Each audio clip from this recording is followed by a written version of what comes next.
Olá, estamos gravando nos Caminhos de Jesus 3, no nosso canal Guia dos Perplexos. Hoje, queria que vocês ficassem bem descontraídos e permitissem a mim e a Cris que a gente ficasse também bem tranquilo e bem descontraídos, porque eu queria fazer uma ilustração, né? Quando eu era professor de português e literatura nos colégios onde eu dava aula, Duque de Caxias, Cruzeiro do Sul e Parada Angélica, eu levava os alunos a fazerem um jornalzinho, eu estimulava e eles faziam, e teatrinhos. Então, agora, para que vocês já lemos a ceia, né, a última ceia de Jesus, que foi a Páscoa, né, já vimos que ele fez umas alterações. Essas alterações vão ser esmiuçadas para que vocês tenham absoluta certeza que é ali que começa a verdadeira história do cristianismo. Ali, Jesus tomou os poderes de Cristo e de Deus, senão ele não poderia fazer o que ele fez. Por quê? Primeiro, porque a Páscoa judaica foi ordenada por Javé, e disse na época da escravidão do Egito, por volta de 1700 a.C. nascer. Então, foi quando os judeus estavam no cativeiro do Egito e, junto com outros escravos, Javé mandou que Moisés libertasse todo mundo. Moisés saiu da companhia de Jetro, sacerdote madianita, quer dizer, Moisés, o verdadeiro nome, dizem, a literatura especializada diz que era Osarsif, e ele era príncipe egípcio e sacerdote de Tebas, ou de Mênfis, não importa. Então ele já tinha um sacerdócio, mas ele recebeu de Jetro, depois que atravessou o deserto e foi até a terra dos Madianitas, os arameus, ele recebeu um complemento que fez com que ele deixasse Osíris, Ísis, Horus, Sete, Néftis e outros deuses egípcios e conhecesse Javé. A questão de se isso foi na sarça ardente ou não foi, não vem aqui ao caso, porque alguns livros primam em dizer que os patriarcas, Moisés, nada disso aconteceu, tudo isso é invenção, então, mas isso não vem ao caso. O fato é que os judeus celebravam no dia 14 de Nisan, todo ano, uma cerimônia que envolvia pão sem fermento. Esse pão aqui não tem fermento, tá? Então era pão sem fermento, vai ser simbolizado por esse. Vinho, qualquer vinho. Eu aqui botei suco de uva porque eu não posso beber vinho. E um único cálice. Além disso, tinha uma combuquinha, um perizinho com um pratinho com ervas amargas como coentro, salsa, cebolinha, pimentão cortado, sei lá, um molho de vegetais que era amargo, para lembrar a amargura do cativeiro, o sofrimento, a amargura do sofrimento do cativeiro no Egito. E as ervas para mostrar que Deus é quem dá ao homem o alimento, porque tudo brota do solo o boi, ou carneiro, ou cabrito comem, e o homem come o cabrito, o boi ou o carneiro. Então, era para lembrar isso. Eles molhavam, cortavam, partiam o pão, molhavam naquele molho de ervas amargas, e o que é que acontecia? E celebravam uma festa chamada Pesach, em hebraico. Mas agora vem o detalhe. Vejam bem, considerando a Bíblia, se isto foi dado por Deus, Javé é um dos nomes de Deus do Antigo Testamento, então só Deus poderia modificar. Não é? Uma coisa que Deus manda fazer, só Deus pode mudar. Então, Jesus Cristo, ao mudar isto, ele automaticamente se afirma Deus. Mas ele vai mudar. Você vai ver que ele começou, a primeira Pessach que ele celebrou foi aos 12 anos, depois que ele foi ao templo, porque aquela ida de Jesus ao templo com os pais e os parentes, que a Bíblia conta com 12 anos de idade, era na verdade chamada em hebraico Bar Mitzvah, que é quando é declarada a maioridade religiosa e moral da criança. A partir dali, ele fica obrigado a seguir os mandamentos, que são 613, não são 10, tá? E a partir dali, Jesus teve que seguir os mandamentos, e ele seguiu todos. Porque uma vez em Nazaré, junto dos parentes e dos amigos, onde ele nasceu, 28 anos, com 28 anos, ele disse: quem de vós pode me acusar de infidelidade? Quem de vós pode me acusar de um deslize? Quer dizer, ninguém pôde acusá-lo, porque ninguém cumpriu os 613 mandamentos e ele cumpriu. Todos, a vida toda. Mas tinha certas coisas que ele fazia que os fariseus diziam que ele contradizia a lei de Moisés, que ele anulava a lei de Moisés. E uma delas está claro, a mais importante é esta, a Pessach, o Judá, a Páscoa. Então, era composta a mesa, era assado um cabrito, um carneiro, sem defeitos, né, macho sem defeito, então, e era feita uma ceia, mas a ceia só era feita depois de encher o cálice 4 vezes. Então era o mesmo cálice, devia ser grande, porque no mínimo 10 pessoas, no máximo 20, porque o carneiro tinha que ser consumido totalmente. Tinha também algumas frutas características que, se vocês entrarem no site, eu entrei no site e vi detalhadamente como era. Então, a ceia pascal só era feita depois do último cálice ser cheio. Cada cálice era cheio de vinho. O presidente da mesa erguia o cálice e uma criança e abençoava, pedia a Deus que abençoasse aquele vinho. Depois abençoava o pão e uma criança perguntava a ele: por que é que nós estamos fazendo isso? E ele relatava a escravidão no Egito e a libertação feita por Moisés com o poder de Javé, de Deus. Então, era um memorial de fato. O que nós queremos provar nesses 3 vídeos iniciais é que a Pessach cristã, a Páscoa cristã, não é um memorial. Não é apenas uma lembrança, como o pai da família ou o sacerdote da mesa contava o que aconteceu aos judeus escravos no tempo de Moisés, apenas para lembrar. No caso, Jesus fez uma modificação. Ele só encheu 3 cálices. Ele encheu o primeiro, e aí, depois de cheio o cálice, ele tinha sempre uma pequena frase, um salmo ou uma oração. Por exemplo, meu Jesus, não era o caso, né? Mas vamos dizer assim, em Deus eu confio, Deus é meu rochedo. E aí, depois dessa frase inicial, cantavam-se salmos, faziam-se orações e comia-se apenas o pão molhado naquele molho de vegetais amargos. E assim era. Depois ele passava o cálice cheio de vinho, ele bebia e passava para outro, que passava para outro, que passava para outro, que passava para outro. E o pão não dependia do vinho. O pão ficava no centro da mesa, né? A cestinha de pão ficava no centro da mesa, pão sem fermento, aquele pão árabe parecendo bolachão achatado, e aí cada um pegava, tirava um pedaço, molhava na cumbuquinha de ervas e comia. Era só isso até o 4º cálice, segundo a lei de Moisés. Depois do 4º cálice, então eles ceavam, ou seja, comiam o carneiro, as frutas que estavam ali, o pão também e tudo mais. A ceia, portanto, a ceia pascal, o cordeiro pascal era consumido depois do 4º cálice. Jesus faz uma grande alteração. Ele ceia depois do 2º cálice. Ele enche o primeiro, eles tomam o pão, cada um pega o pedaço de pão, parte e bota no molho e come. E Jesus canta os salmos e os hinos, e eles juntos, os 12 apóstolos, no cenáculo em Jerusalém.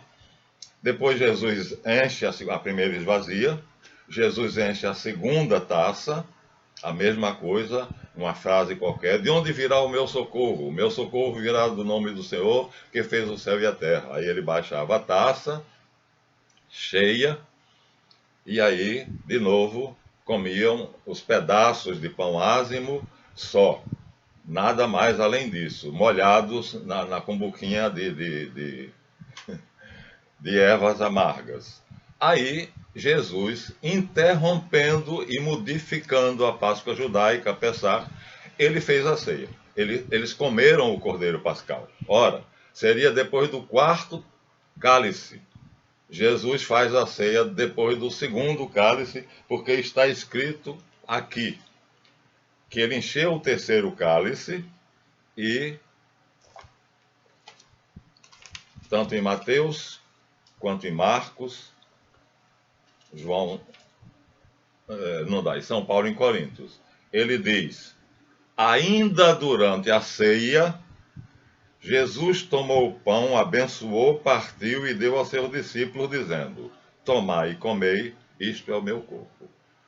Marcos diz: enquanto comiam, tomou Jesus o pão, abençoou, partiu e entregou-lhe, dizendo: tomai, isto é meu corpo.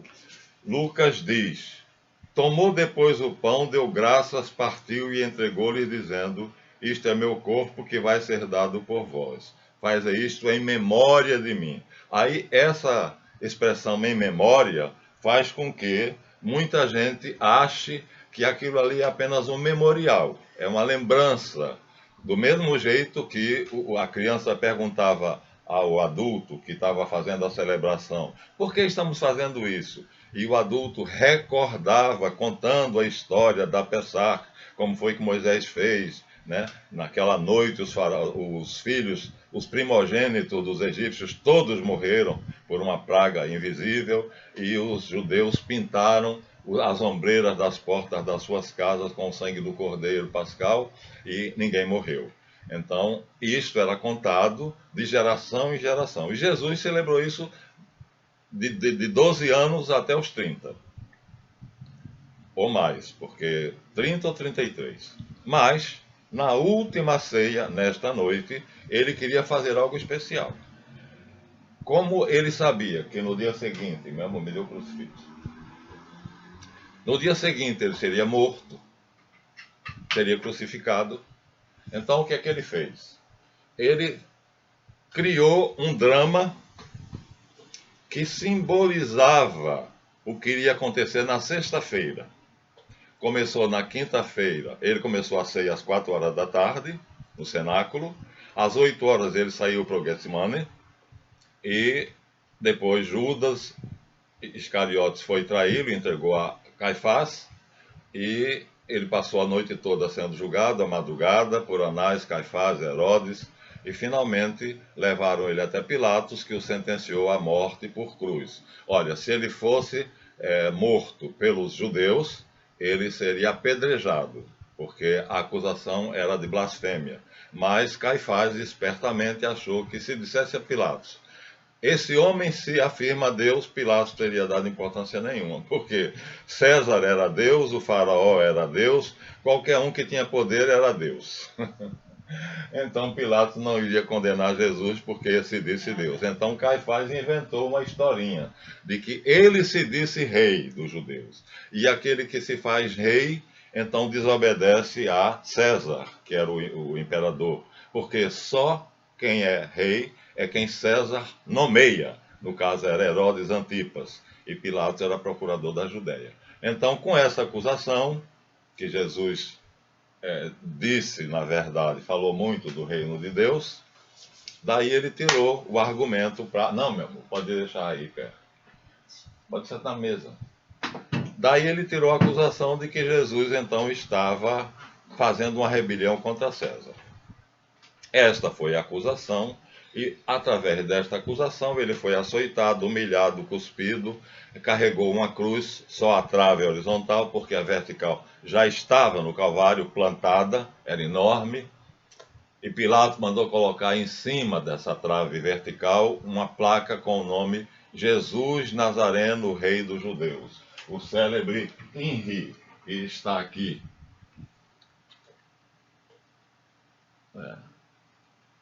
Aqui está escrito INRI, Jesus Nazareno, Rei dos Judeus. Mas não é I, professor Marlon, mas em latim o I e o J não tinham diferença, não existiam as duas letras, só o I. Ora ele era lido como I, ora ela era lido como J. Então, isso iria acontecer na sexta.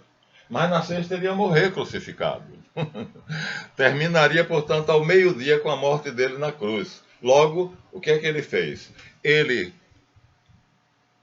por planejamento especial com a Santíssima Trindade, com o Pai Celeste, ele idealizou esse drama, que agora nós vamos repetir aqui só uma parte, para mostrar a vocês que não era memorial.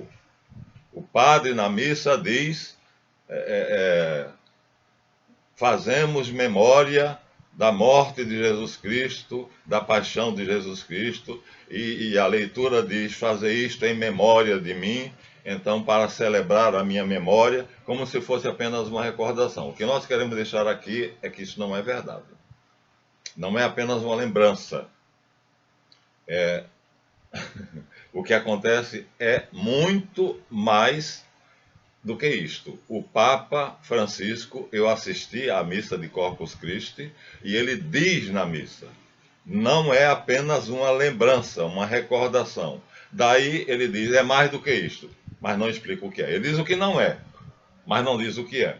E eu aqui estou dizendo o que não é e o que é. Por quê? Nós vamos ler um pedacinho da carta de Paulo aos Romanos. Já sabendo que Jesus Cristo, o que ele vai fazer nesse drama da quinta-feira é simbolicamente o que vai acontecer na sexta-feira, que ele já sabia, que ele vai ser morto.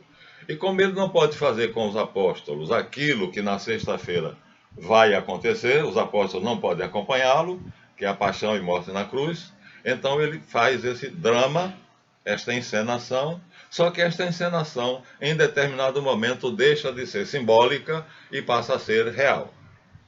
Apesar judaica, era uma encenação para lembrar. E a palavra memorial ficou porque era a palavra que Moisés deixou.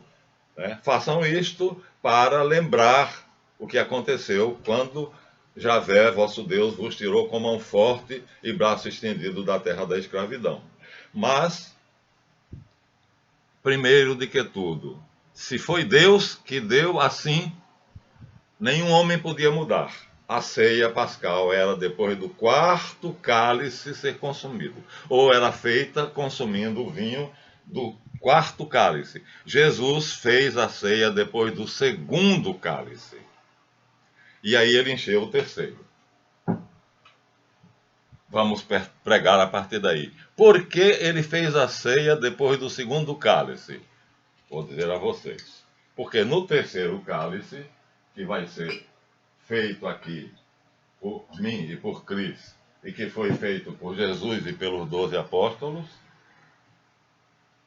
ele, durante a ceia, portanto, a ceia já estava acontecendo depois do segundo cálice, aqui era o terceiro que ele encheu agora, já estava ceando, ele encheu, tomando o cálice em suas mãos, diz o texto, ele ergueu, deu graças era a frase que ele dizia.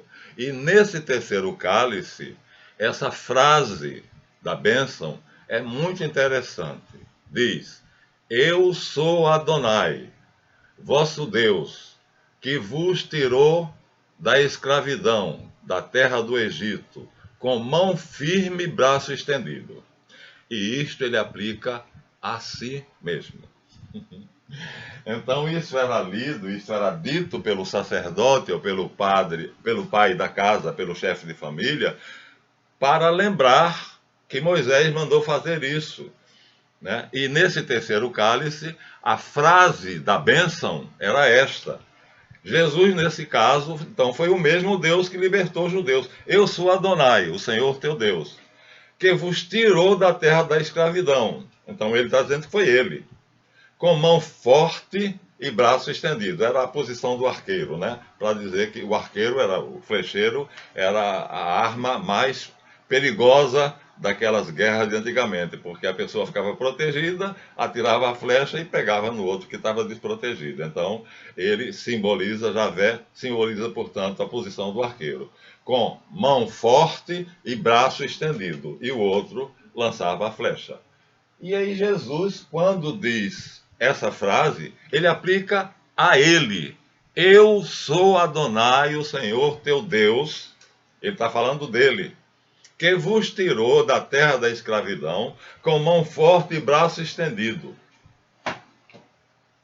e vos deu a liberdade. Então, agora ele estava falando, se colocando no lugar de Deus, se afirmando Deus, dizendo que era ele o Deus que tirou os egípcios, que tirou os judeus da escravidão junto com outros povos, e que era ele que estava ali, de novo. Só que, no caso do Egito, ele estava invisivelmente, porque quem fez tudo, ele usou Moisés para fazer tudo. E ali, quem estava era Jesus, era ele próprio, em carne, encarnado.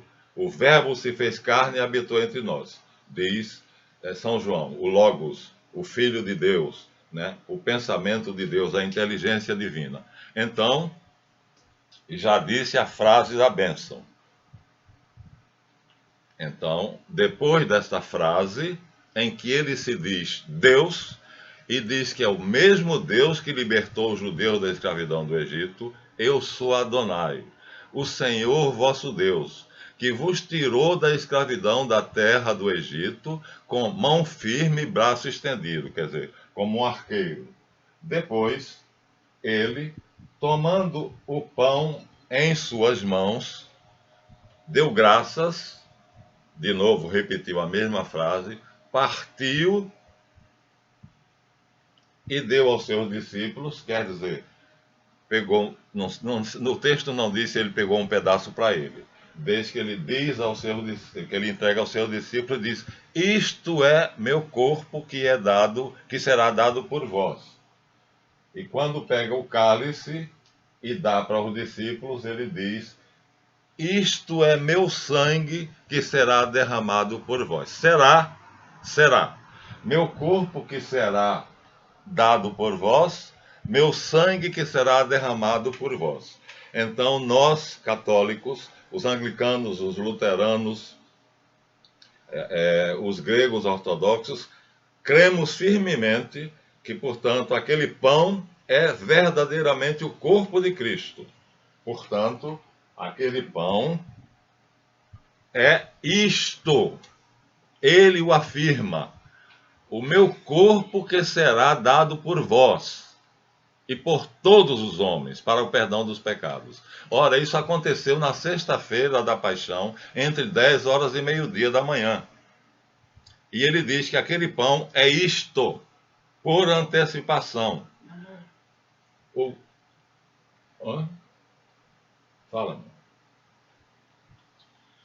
Não estou te ouvindo, não. Pode falar. Pode ir. Pode ir. Aí ele pega o vinho e diz: isto é o meu sangue que será derramado por vós. Tudo no dia seguinte. Então ele antecipa, mas ele diz claramente que o vinho é o sangue dele e o pão é o corpo dele, que foi derramado, o sangue, no dia seguinte, né? Às 12 horas ele já estava morto. Pilatos cedeu a José de Arimateia, Nicodemos, que tirasse ele da cruz, porque ele já estava morto, cadáver. Então certificou-se disso. Longinos atravessou embaixo da costela direita dele com a lança, que furou o pulmão e o coração, e saiu pelo cabo da lança o sangue e a água. O sangue que era a pleura. Desculpa, a água que era da pleura, dos pulmões. O pulmão tem água, pleura, na pleura. E no coração tem sangue. Então, não tem dúvida que ele estava morto, mas o soldado Longinos, que era responsável pela crucificação de Jesus, de Nazaré, como rei dos judeus, então, para ter certeza, enfia a lança, e a lança perfura o pulmão e perfura o coração. E aí São João, que é testemunha ocular, diz: e nós vimos e testemunhamos. Aquele que viu dá testemunho. É o seu sangue e a água que saiu do corpo dele. A água simbolizava a humanidade e o sangue simbolizava a divindade. Então, ele fez ali um tremendo milagre. Por quê? Porque o pão não deixa de ser visto como pão. Os apóstolos comeram o pão. E ainda hoje, quando o padre celebra a missa, nós vemos a hóstia como hóstia. Nós comemos a hóstia e é hóstia. Ela não se transforma em carne de Cristo, se bem que em vários milagres já se transformou. Carne do coração. Isso nós faremos depois. Em outra aula posterior, nós vamos mostrar alguns milagres em que a hóstia se transforma em carne do coração. E o vinho se transforma em sangue. AB negativo, eu acho, que é o mesmo sangue do sudário de Turim. Então, esses milagres são feitos para provar que realmente não simboliza. Isto simboliza, não simboliza. Né? Logo, se não simboliza, o que o padre está fazendo ali não é uma memória, não é nos contando uma história para lembrar o que aconteceu.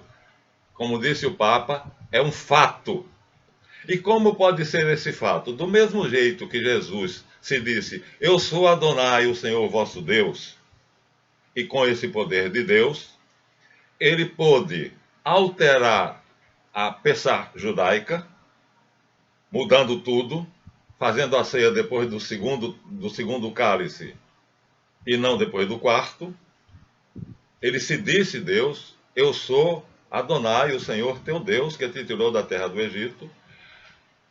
Ele transubstanciou, não transformou, porque Moisés e Arão com o cajado bateram na água do Nilo e transformaram a água do Nilo em sangue. E Jesus, nas bodas de Caná, transformou a água em vinho. No caso ali é uma transubstanciação, porque a água das 12 bilhas que Jesus abençoou para que se tornassem vinho, ficaram vinho pelo resto da vida. E era visto como vinho, provado como vinho, e o mestre de cerimônias elogiou o sabor daquele vinho, que era melhor do que o anterior. Né? E Moisés, quando mandou Arão tocar nas águas do Nilo, tornaram em sangue, e todo mundo durante 7 dias não pôde beber da água porque tinha gosto de sangue e era horrível, dava vontade de vomitar porque era sangue. Depois de 7 dias voltou ao normal. Então, é preciso admitir de início que Jesus é Deus. Isso nós deixaremos um vídeo só para provar que Jesus é Deus. E, portanto, por ser Deus, ele pôde alterar o mandamento de Deus, que mandava os judeus celebrarem a Pessah judaica daquela maneira, fazer daquele jeito, e ele mudou. E no terceiro cálice, ele não foi ao quarto, não chegou ao cálice, foi 1, 2, a ceia, encheu o terceiro. No terceiro, a bênção era a frase que dizia: eu sou o Deus que vos tirou da terra da escravidão, do Egito. Portanto, ele se disse Deus. Interrompeu totalmente a Pessah judaica, que era um memorial, sim. A Páscoa judaica era um memorial, era uma narrativa para lembrar o que tinha acontecido no Egito. Mas a Páscoa judaica, se bater, eu fecho. A Páscoa judaica não era um memorial. A Páscoa hebraica, desculpe, a Páscoa cristã não era um memorial. Isso o Papa Francisco disse na missa de Corpus Christi. Mas eu estou esclarecendo, dizendo por que não era. Eu vou pedir a Cris que leia a carta de São Paulo, primeira carta aos Coríntios, capítulo 10, versículos de 14 a 17. Eu lerei depois. Deixa eu fechar essa janelinha aqui para ver se vocês continuam nos vendo bem, porque o sol, a partir de agora, ele entra aqui. Mas continuamos aqui. Então, por favor, meu amor, pode ler.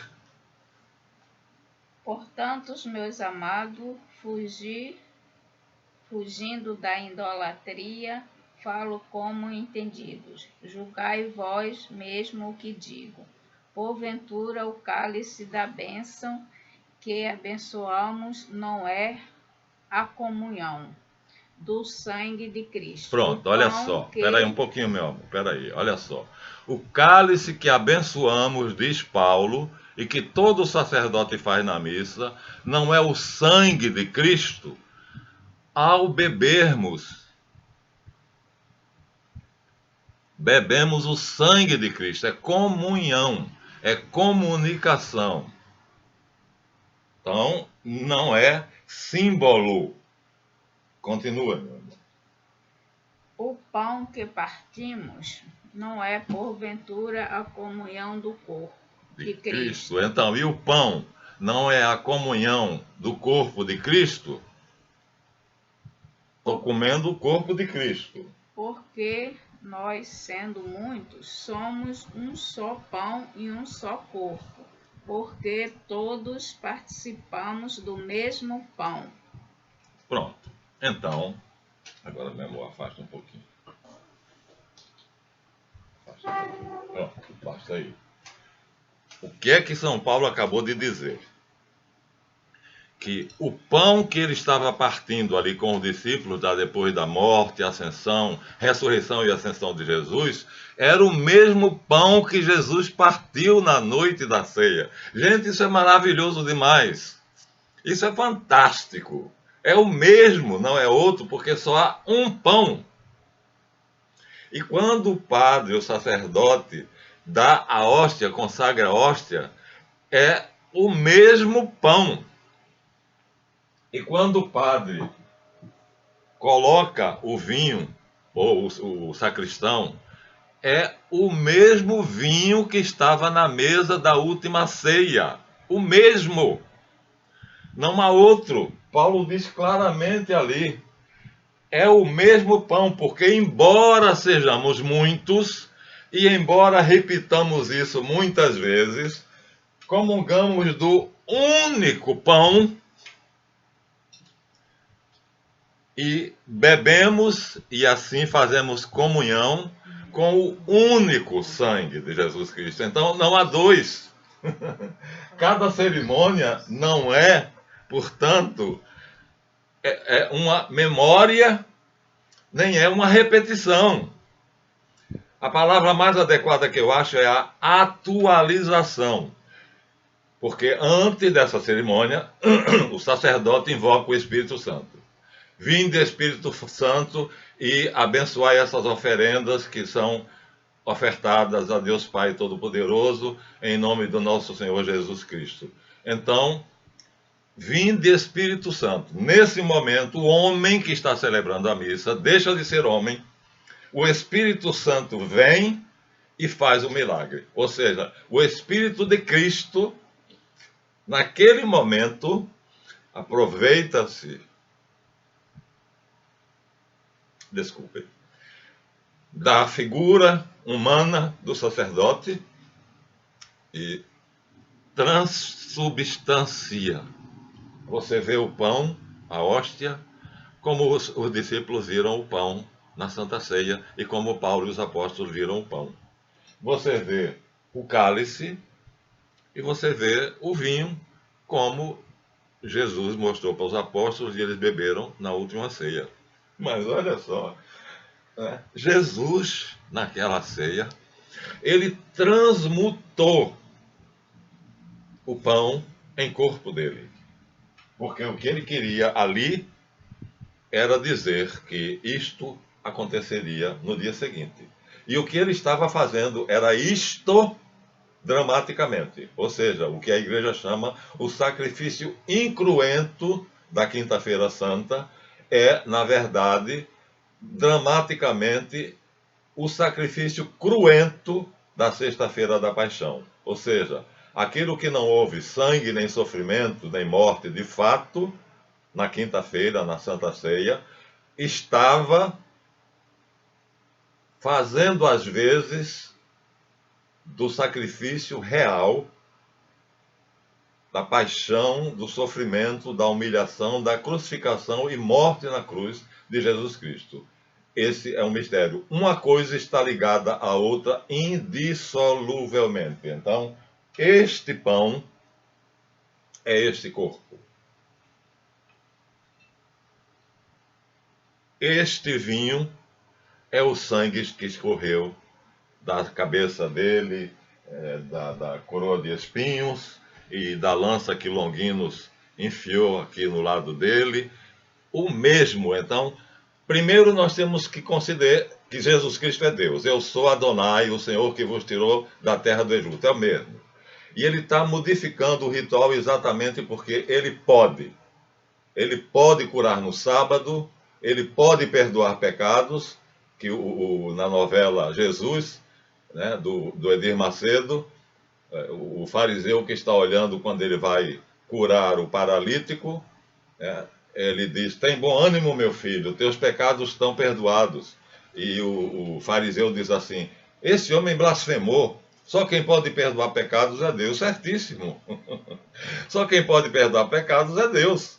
Então, o que é que Jesus Cristo está dizendo ali que o fariseu entendeu muito bem? Muitos não entenderam, mas o fariseu era versado na lei, que Jesus é Deus. E aí ele deixa o homem bater até na terra, ajoelha-se perto dele e diz: o que é mais fácil para vós? Dizer: filho, teus pecados estão perdoados, ou dizer: levanta-te e anda? Pois, para que saibais que o Filho do Homem, era um dos títulos que ele se dava, o Filho de Deus, o Filho do Homem, o Filho de Davi. Para que saibais que o Filho do Homem, quer dizer, Jesus, homem, tem na terra o poder de perdoar pecados, virou-se para o homem e disse: eu te ordeno, levanta-te, toma o teu leito e vai andando para a tua casa. E o homem levantou-se, pegou o catre e foi andando para casa, e todo mundo glorificou a Deus. E ele provou que ele pode perdoar pecados. Ele pode tudo, porque ele é Deus. Então, esta morte aqui é algo que também nós vamos explicar por que é que ele morreu. Deus morreu, dizia Nietzsche brincando. Aí o católico dizia: morreu. Então Deus está morto. Vamos celebrar a morte de Deus. Não, mas ele ressuscitou. Ele morreu, mas ressuscitou. Nós vamos depois explicar claramente por que Jesus morreu, né? Por que ele quis morrer.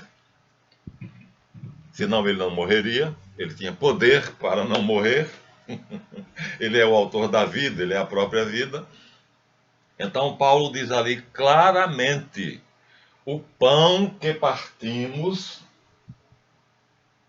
não é o pão da comunhão com o corpo de Cristo, que Jesus mostrou como pão na quinta-feira da ceia e mostrou como corpo crucificado na sexta-feira. E os dois são a mesma coisa. E só há um.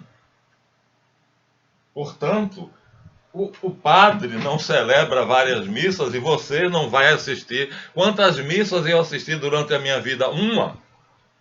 E essa missa foi o quê? Uma volta no tempo. Jesus, miraculosamente e de modo sobrenatural, transportou toda a assembleia de fiéis, o altar e tudo, para aquela noite do cenáculo, onde ele pessoalmente estava com 12 apóstolos, e a hóstia se torna o pão, e o vinho que ele está colocando ali, o sacerdote, se torna o vinho que Jesus colocou, e é uma coisa só, e tudo é uma coisa só, com a paixão e morte sacrificial redentora de Jesus Cristo, nosso Salvador.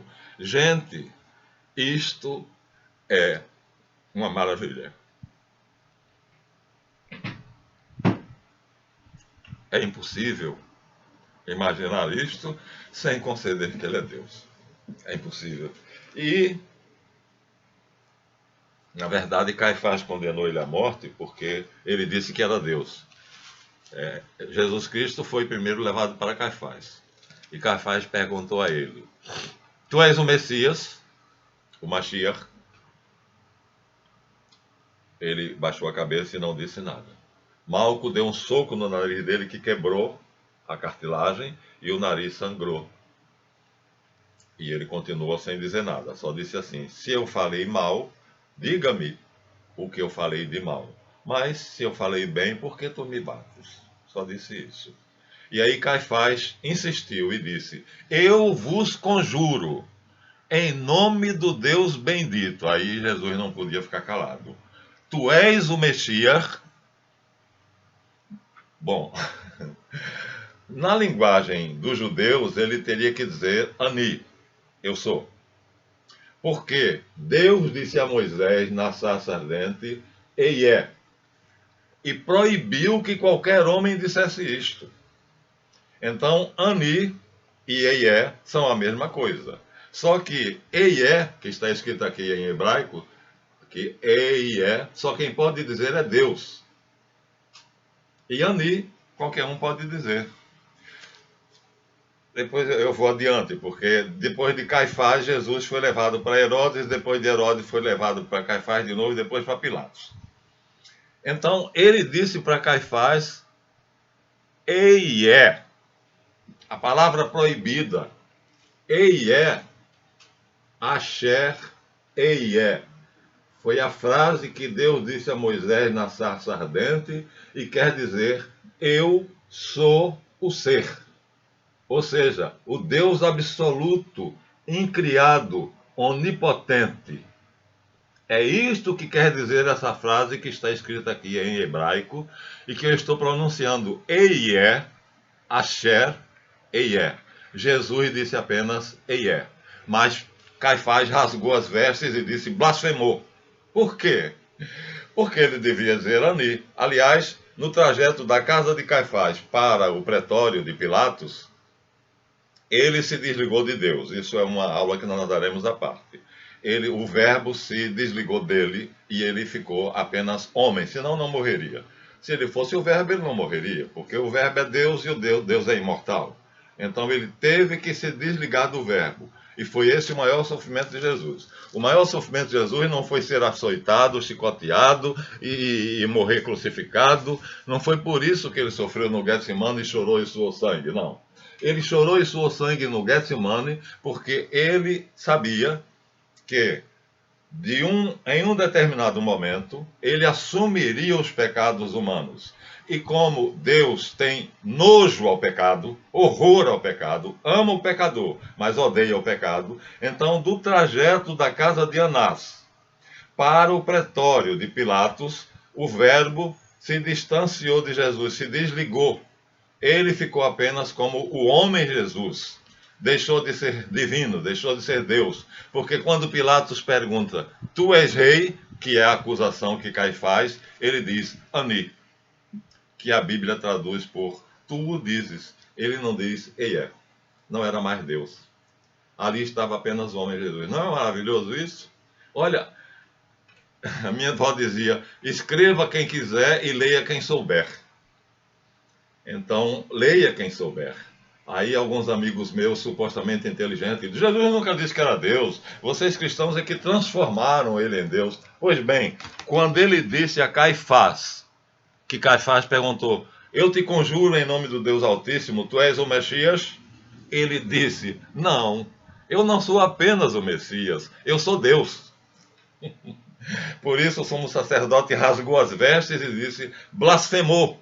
Porque Deus tinha proibido a Moisés que qualquer homem pronunciasse essa palavra, que quer dizer, eu sou Deus absoluto, incriado e onipotente.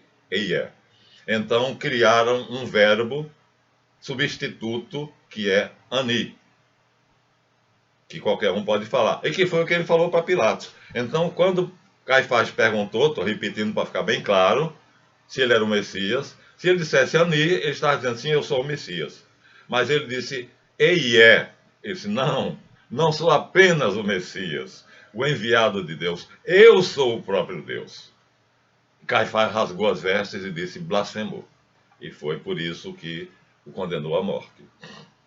Como Deus, portanto, ele não poderia morrer. Logo, ele teria que se desligar de Deus. Ele tinha duas naturezas, a humana e a divina. A natureza humana era o homem Jesus, que todos podiam ver, né? Igual ao meu corpo e ao teu corpo.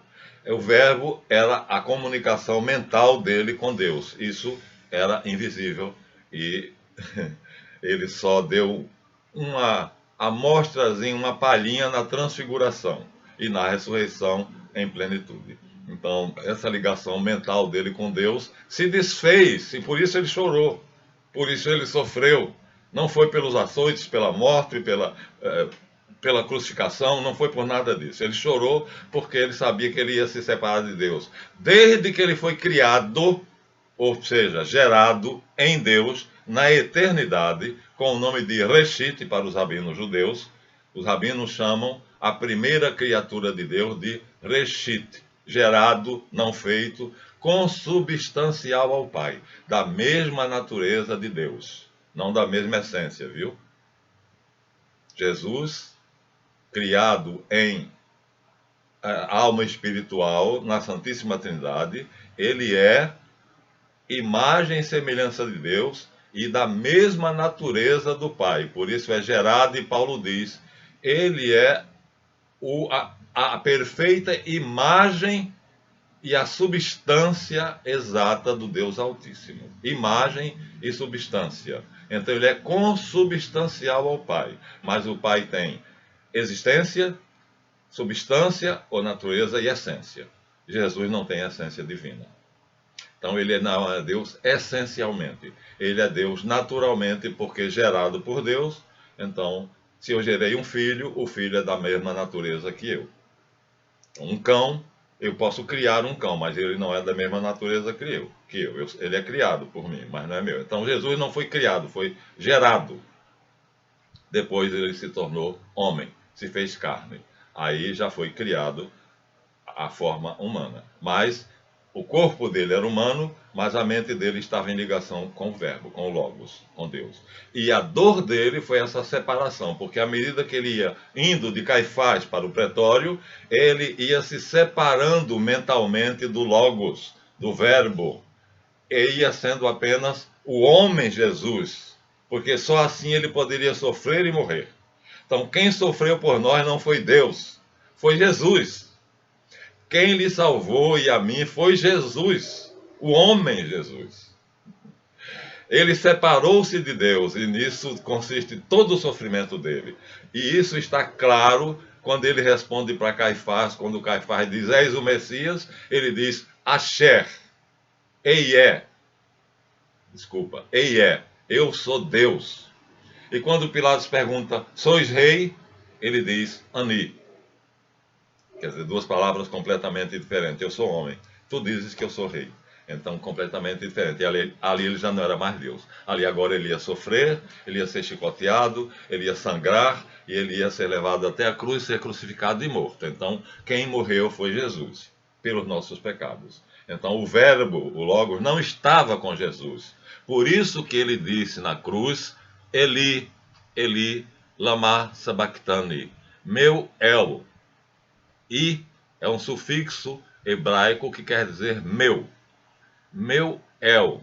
Ele não disse meu Javé. Ele disse meu El. Então o verdadeiro nome de Deus é El. Não é Javé como os testemunhos de Jeová querem que seja. Meu El, lama sabachthani. Por que me abandonaste? Então ali abandonado por Deus, era o maior sofrimento dele, porque ele viveu bilhões de anos na Santíssima Trindade, nas trevas divinas, unido a Deus. E agora, ver-se separado de Deus era uma dor insuportável para ele. Mas ele tinha que fazer isso porque ele atraiu. Ele disse, quando eu for levantado da cruz, como Moisés levantou a serpente no deserto, atrairei a mim o coração de todos os homens. Então ninguém é indiferente a ele. Ou ele é amado, ou ele é odiado. Mas indiferente ninguém é, tá? Quando o ateu diz não creio em Jesus, está mentindo. Jesus incomoda demais os ateus.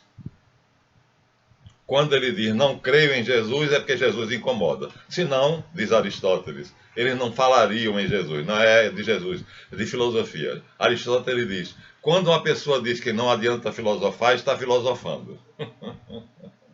Então, quando um ateu diz não creio em Deus, ele está dizendo assim, Deus me incomoda. Então, para nós, o maior milagre que Jesus fez, E ele disse: estarei convosco todos os dias até a consumação dos séculos. E está. Nesse momento, uma missa está sendo celebrada. Nesse momento, uma missa está sendo celebrada. Neste momento, uma missa está sendo celebrada. Quer dizer, o sacrifício perfeito que Jesus fez, primeiro na Santa Ceia, de maneira dramática, incruenta, e depois ele fez realmente na sexta-feira da Paixão, oferecendo-se por nós e pelos nossos pecados, né? Isto ele deixou não como memorial, isso está na nossa memória, mas não é apenas memória. Vamos ler um pedacinho da carta aos Hebreus, que é a escrita mais difícil de ser entendida. Até hoje, os cristãos, nenhum cristão sabe quem foi que fez a carta aos Hebreus. Eu tenho a edição de Frederico Dattler. Ele diz assim: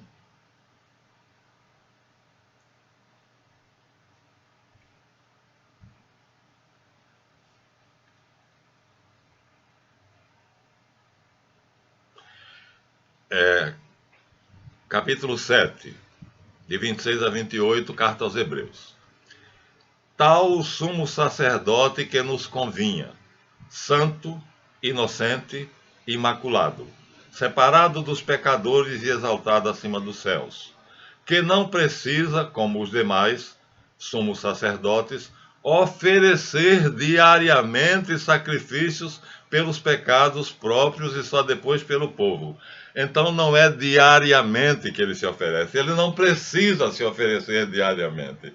Então cada missa diária que você assiste, né? Ontem, domingo, eu assisti às 6 horas a missa de Aparecida, costumo assistir, e assisti por YouTube a missa do Sumo Pontífice sobre o Santo Corpo de Cristo, né? Então, ele não precisa oferecer-se diariamente em cada missa. Isso ele realizou de uma vez para sempre, oferecendo-se a si mesmo. Vocês querem que eu releia?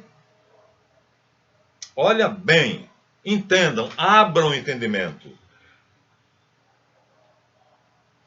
Ele não precisa, como os demais sumos sacerdotes, oferecer diariamente sacrifícios pelos pecados próprios e depois pelos do povo. Isso ele realizou de uma vez para sempre, oferecendo-se a si mesmo. Pronto, de uma vez para sempre. Então, não são muitas vezes. Então, o pão, volto a dizer, que está simbolizado pela hóstia, mas pode ser simbolizado por esse pão, é o mesmo que estava na mesa da Santa Ceia de Jesus. E não há outro. É um só. O vinho que Jesus bebeu, o terceiro cálice, depois de ter dito que era Deus, e deu a beber aos discípulos, disse: ao meu sangue, é o mesmo na missa de cada sacerdote. E Paulo afirma isto aqui, categoricamente, quando ele diz: porventura, 1 Coríntios, capítulo 10, versículo 16. O cálice da bênção que abençoamos não é a comunhão do sangue com Cristo, então, é o sangue de Cristo. E nós comungamos, tomando aquele sangue em forma de vinho. E o pão que partimos não é porventura a comunhão do corpo de Cristo? Porque nós, sendo muitos, e os dias do ano sendo muitos, e as horas do dia sendo muitas, se cada missa fosse celebrada e fosse considerada cada hora que uma missa é celebrada, porque a cada momento no mundo uma missa está sendo celebrada, então nós e as missas, sendo muitos, somos um só pão e um só corpo, porque todos participamos do mesmo e único pão. Podia ser mais claro? Acho que não. É o maior milagre de todos os tempos. Só há um pão, que é o corpo de Cristo, só há um cálice de vinho, que é o sangue de Cristo. ele fez esse milagre fabuloso. Ele podia transformar o cálice de vinho em sangue, porque ele não transformou a água em vinho em Caná da Galileia. E Moisés e Arão, que eram emissários dele, embaixadores dele, não transformaram todo o rio Nilo em sangue durante 7 dias? Ele podia transformar. E algumas vezes ele transformou, porque um padre que não tinha dúvidas a respeito de se o cálice de vinho era o sangue de Jesus Cristo, ele bebeu todo, não, bebeu um pouco e não conseguiu beber, porque o sangue coagulou, o vinho coagulou. Coagulou! Ele virou a taça de cabeça para baixo, bateu e caiu na mesa do altar, partido em 3 pedaços. Pai, Filho e Espírito Santo.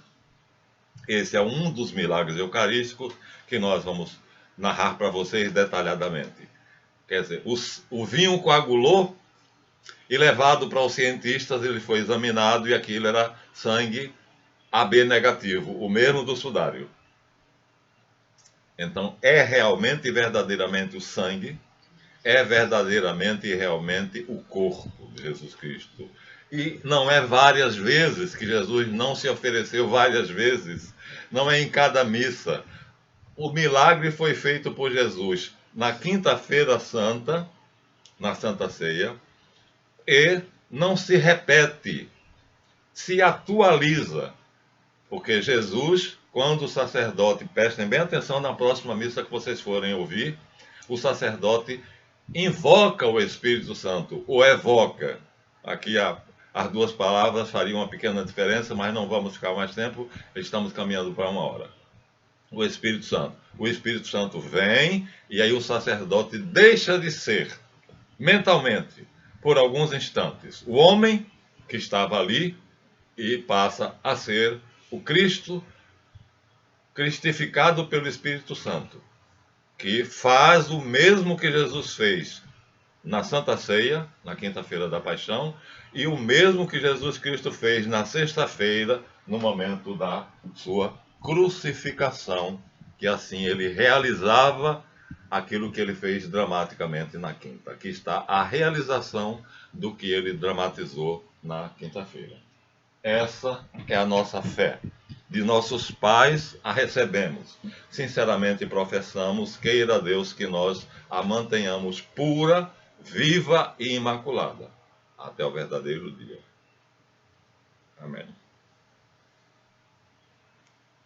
Deem seu like ou dislike e comentem, façam seu comentário e inscrevam-se no canal. Muito obrigado a todos, até o próximo vídeo. Desculpe o termo emocionado.